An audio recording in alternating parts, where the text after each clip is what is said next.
Hi, hello. My name is Kuba Szreder, and today I'm going to talk about hacking the circulation. Basically, this is my way of responding to John's and Alessandra's question about decentralizing political economies as a hacking strategy. And I'm just like going to start with a slightly rephrased question. If we think about hacking the circulation, then the question is, what actually are we going to hack? How, with whom, against which odds? The argument that I'm going to present here is based on a book that I'm currently going to publish with the Manchester University Press and the Whitworth Manuals as and Whitworth Museum as the first book in the series called Whitworth Manuals. The book is called The ABC of the Projectariat, Living and Working in a Precarious Art World. And here in the background, you see a visual excerpt from the cover of this book, like that. And the book is going to be published in November, so just in a couple of weeks. The book and my argument here is set in a tradition of materialist and dialectical analysis of the relations of production, of the relations of artistic production. Or in other terms, it is set in a tradition, in a Benjaminian tradition, Walter Benjamin's tradition of analyzing the apparatuses that regulate artistic production as such. Walter Benjamin, in his famous essay, Author as Producer, that was delivered in 1934, famously asked, "Before I ask," says Benjamin, "how does an artistic work stand in relation to the relationships of production of a period? I would like to ask, how does it stand in them?" So, in our current terms, it would be the question, how are hackers part of the relations of production that they want to hack?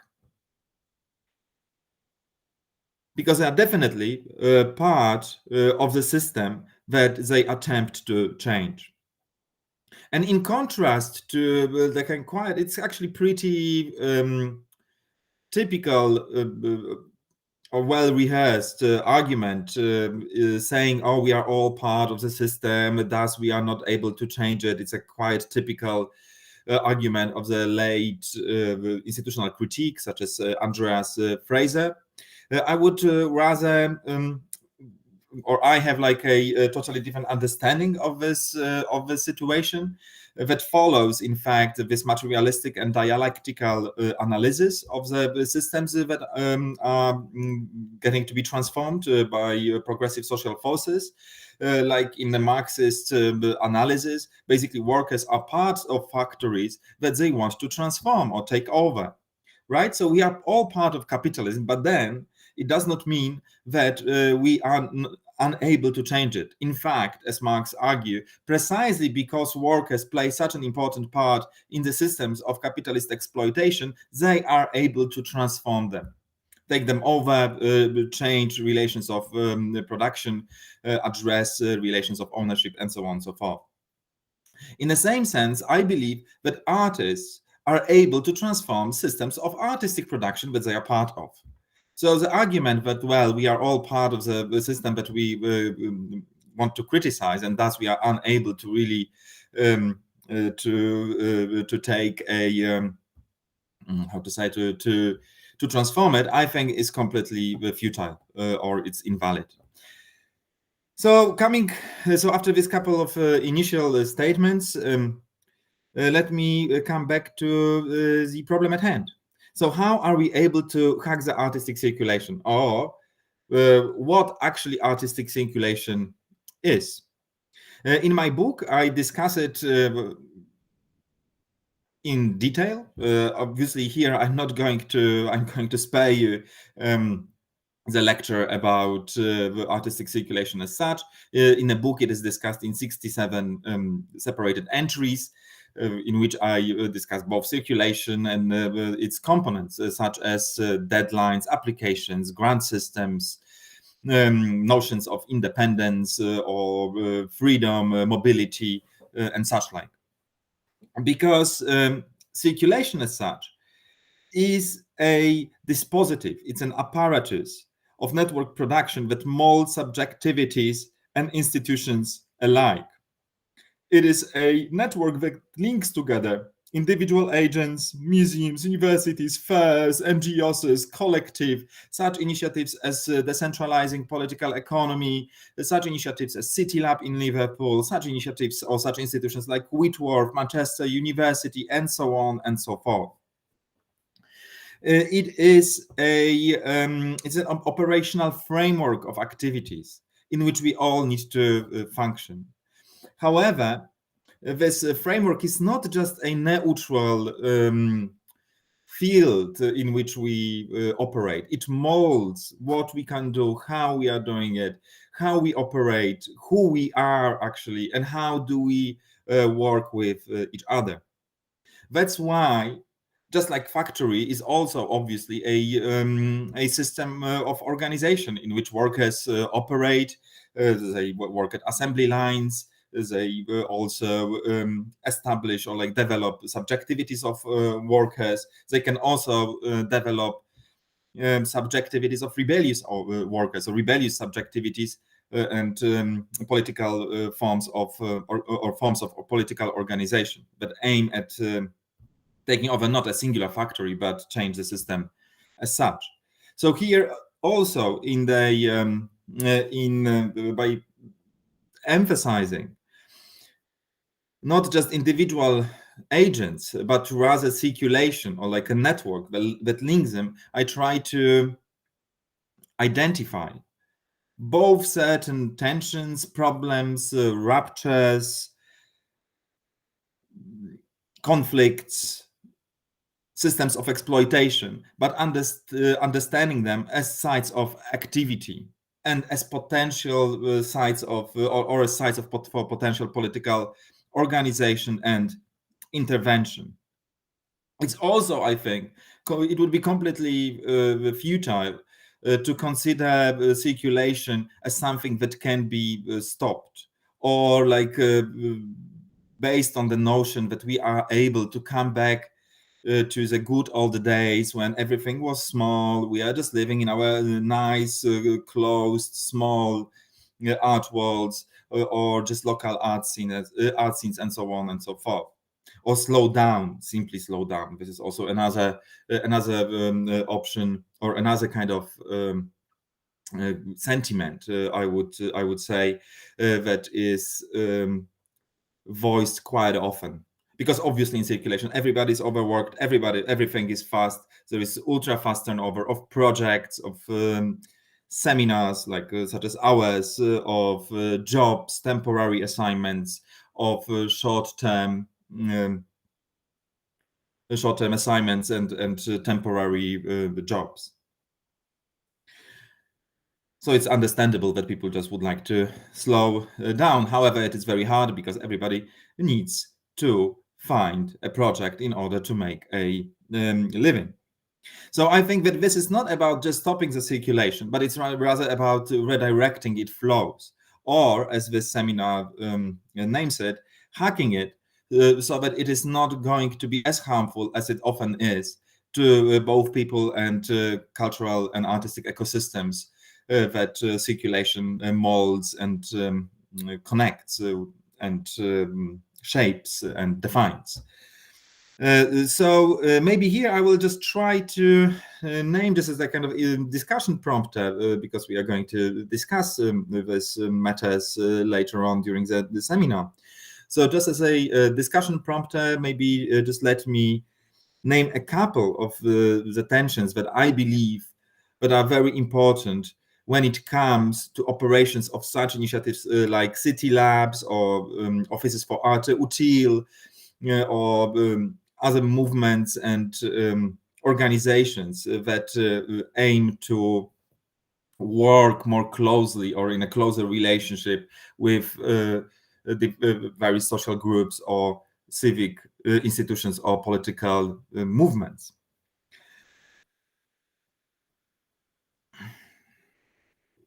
So I think that the first thing that I would like to mention is that circulation is very much dependent on a project-based economy. I already mentioned it, that there is this fast turnover of short-term assignments. So everything becomes a project, which is not entirely bad in itself, because projects are pretty efficient ways of collating resources, getting people together, making things happen. They are very efficient, precisely, and that's why they are so popular. And not only that, projects also enable lots of artistic production beyond the studio. So they are specific or like typical mode of organizing artistic activities outside of a of the studio system or in the expanded field of art. However, with projects come a lot of different pressures. One of them is that projects finish and people need to move between one project and another. Not only that, they typically need to make multiple projects in the same time and one after another in order to make a living.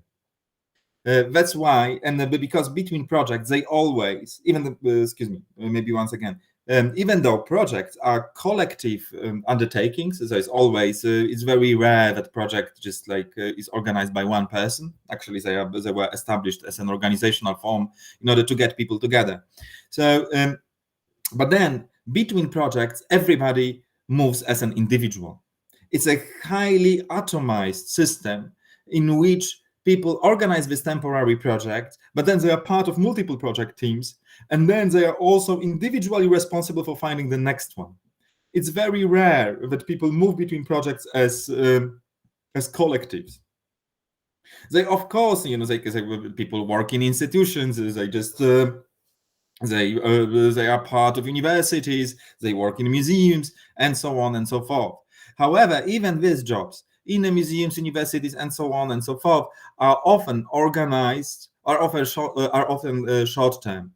So instead of working somewhere for life, you are working for a few years, then you move on, you go somewhere else, or maybe you are sacked. Just as now in British universities is pretty popular, right? You simply get a very permanent positions are replaced with 0.4s, 0.5s, 0.7s, or maybe people just have a contract for 2-3 years, and then they are expected to fetch for themselves and be individually responsible for the next assignment.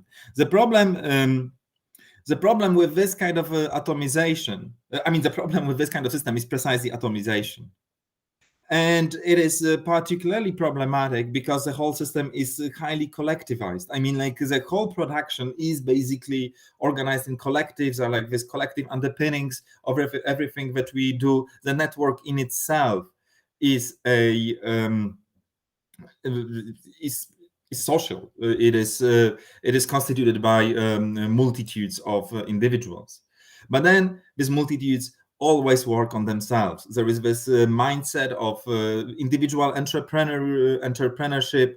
Everybody is for themselves their own capitals and means of production. They need to invest in themselves, and this investment is often is even more important because this art world is, or like this artistic network is highly precarious. So this is a winner-take-all economy in which few people on top tend to amass disproportionate amounts of symbolic, economic, and social capitals. They are better connected, more visible, and typically they also earn more. And then there are like this, what Gregory Cholet calls, there is this artistic dark matter that is constituted by all those people who are kind of like left behind in this race to the bottom. So then the problem is that especially in this kind of like more peripheric or not as metropolitan or not so not so central art scenes such as I don't know, London or New York. that in this kind of scenes exposed when they are exposed, like people when they, or like in Poland, for instance, I speak currently from in Warsaw, but also in London and other places as well, basically everywhere. This kind of like winner takes all economy is an incentive for highly individualistic, very possessive and possessive and egoistic strategies. So that people, when they're exposed to such ultra competitive systems, they need to be basically, they need to play on themselves, they need to invest in themselves. What eradicates trust and eradicates loyalty, and also denies the basic collectivity of all this production. So what I would suggest is that one of the main tenets of artistic circulation that has to be hacked is precisely this kind of like ultra individualistic, atomized and precarious mode of production. And I think that precisely such situations, or like institutions and modes of organization such as City Lab tend precisely to do that.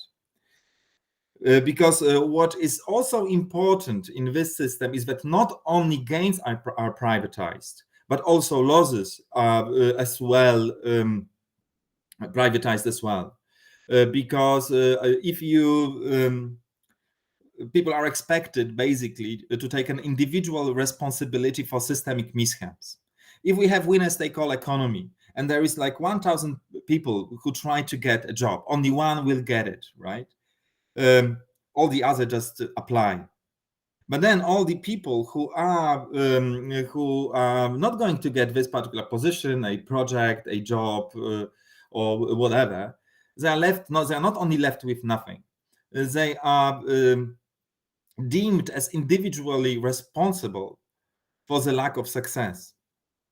So, and they are also highly precarious. Basically, they are dependent on the whims and will of others, of people who actually do have a control of these opportunities, and they typically also do not earn a lot. Because if it is a winner-take-all economy, only a few positions are in fact secure, and even that security is quite discussable. But then in this kind of situation, when people are left with nothing but their own guilt for failing and depression and burnout and so on, it's very important to create more stable support structures. And a lot of different collectives or also institutions that are established by dissenting art workers, they tend to do precisely that. So they not only they try to share the gains, the potential gains from circulation between everybody involved, but also they provide some sort of support against these precarious forces at play. So people are not on themselves; they are with others, and they tend to, and then they also have a much better understanding of their own situation as precarious art workers. So that's, I think, also another important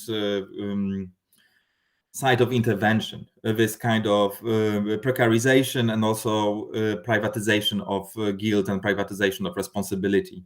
That also can be addressed only partially on a level of a project or a collective or an institution, because this situation is defined by a systemic, on a systemic level. So at the end, it has to also be addressed on a systemic level by political movements, parties, and so on and so forth, because only then people can actually amend the precarious conditions in which they are working. Especially in the context of socially engaged art, another tendency of project-based production is particularly important, which is short-termism.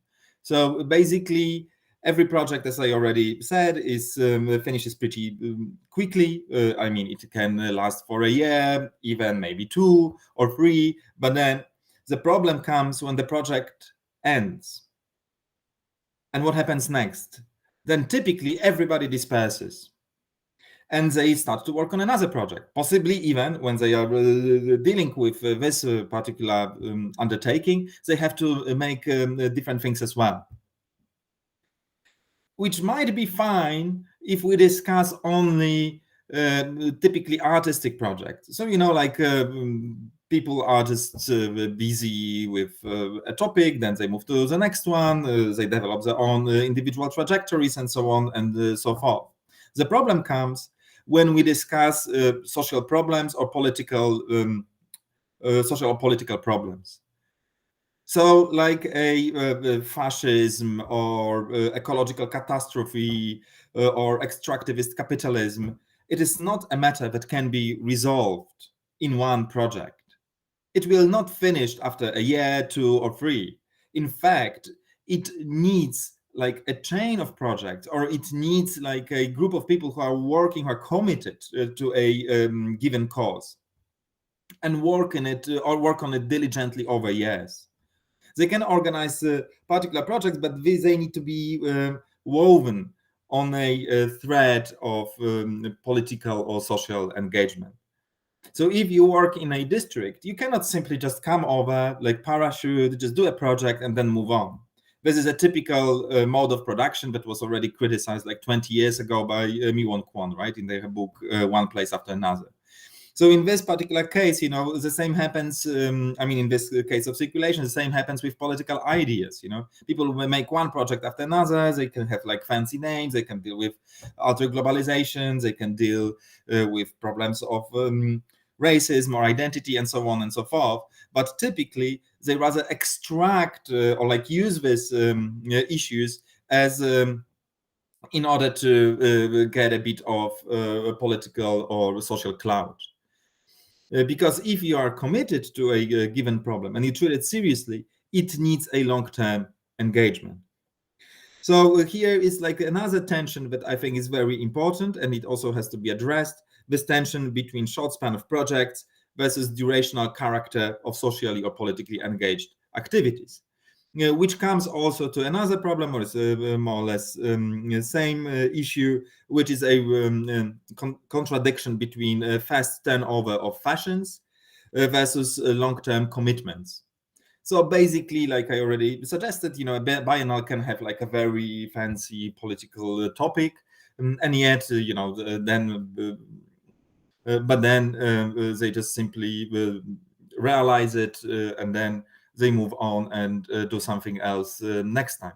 Institution also can make a interesting exhibition about this or that, but then very rarely, but it happens, of course, in constituent museums or museums 3.0, institutions are eager to take responsibility for their own long-term commitments. So instead of just doing one project, they do multiple projects on a given topic or with a given community, or like they really root locally and are loyal to people and causes with which they work. So it's definitely possible, but there is a tension, and I think that this tension is one of the important sides of intervention that has to be somehow hacked. Because it also, and I'm going to finish very soon. Maybe I'll mention another topic that is also very important in this kind of circulation. It's a tension between kind of like symbolic extractivism versus this kind of like circular economies and also economies of engagement.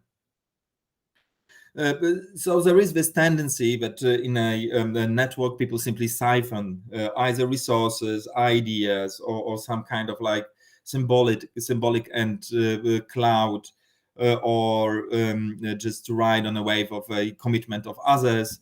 That's why also typically artists are treated with distrust by political activists or like by social workers, because there is this understanding, or like there is this lack of trust or fear that artists will come, do their project, show it in a gallery somewhere else, move on, and the only thing that is going to stay after this undertaking is their own individual trajectory, or like privatized, amassed capital.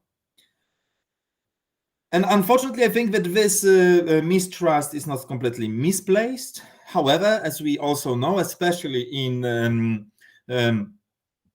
this kind of like more localized art worlds, or like in institutions that tend to care and cater for their own social environment and for their own ecosystems, this can be changed. So basically, as I already suggested, and I will repeat it, both individuals, but more often collectives or networks or clusters or institutions become responsible for the people with whom they work and for the causes with which they engage, and to try to establish long-lasting and mutually beneficial relations with communities, with movements, with also artistic scenes, with art workers and their workers that are not going to be treated as a resource, but rather as a partner and as a responsibility. I think there are like a lot of examples of how this functions, and a lot of attempts of doing this kind of rewiring or hacking or redirecting the networks. Like one of the examples is City Lab. Another example is Association of Art Utile. Another example is Center for Plausible Economy and Company Drinks. Another example with which I also work individually is Consortium for Post-Artistic Practices in Poland, with which we work with the various social movements in order to enhance, basically in order to, in defense of democracy and for supporting various political causes that we hold dear, such as women rights, LGBT rights, currently responding to refugee crisis, and also organizing a series of anti-fascist activities. So thank you very much. I think that I already passed my time pretty a lot. So thank you for listening, and I'm looking forward to our discussion in a week time.